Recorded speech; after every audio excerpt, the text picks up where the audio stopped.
A leak of the expected Xbox Series S specs has dropped.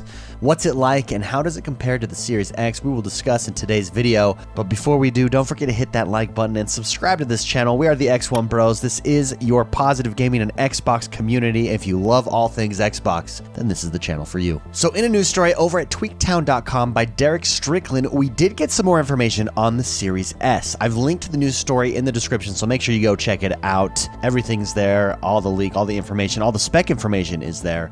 The Xbox Series S, it looks like, will have a Navi GPU with 20 compute units and a 1.55 gigahertz clock speed. This is according to The Verge's Tom Warren. Now, what does that equal? That equals a 61% reduction, right? That which will ultimately translate to lower performance targets, aligning with past reports that the Series S is targeting 1440p 60 frames per second gaming.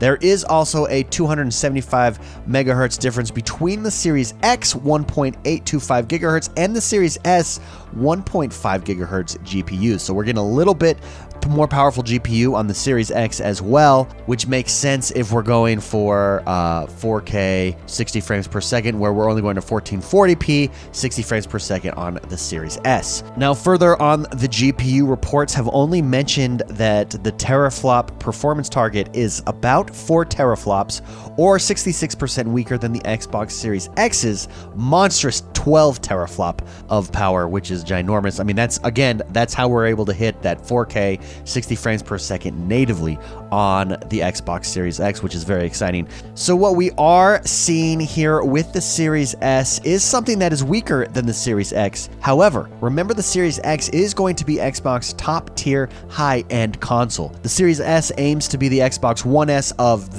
this next generation. So the price to performance ratio makes complete sense here. It's going to be less powerful than the X. As a result, it's going to be cheaper, right? Now, the One S in the current generation is really just an entry-level Xbox, and that I don't think is the intent of the Series S. The Series S is not going to be an entry-level Xbox. It's going to be like a mid-tier Xbox, right?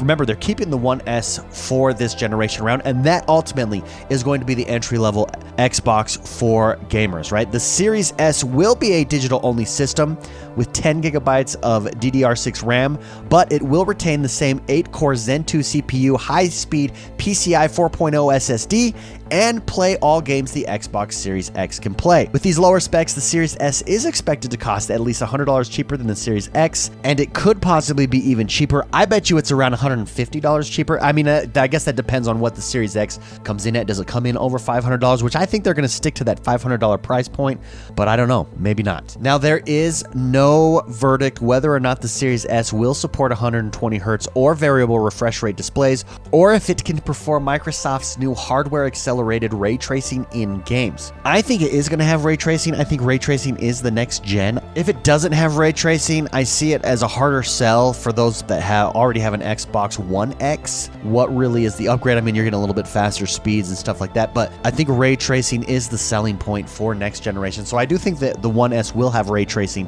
but I bet you it's going to be variable. So for instance, like, I bet you'll have to play the game at 30 frames a second in order to have ray tracing, or something like that, where you have to adjust the sliders and decide what you want, but it will have the capability to do ray tracing. Again, these are just leaks and rumors, and that's just my opinion.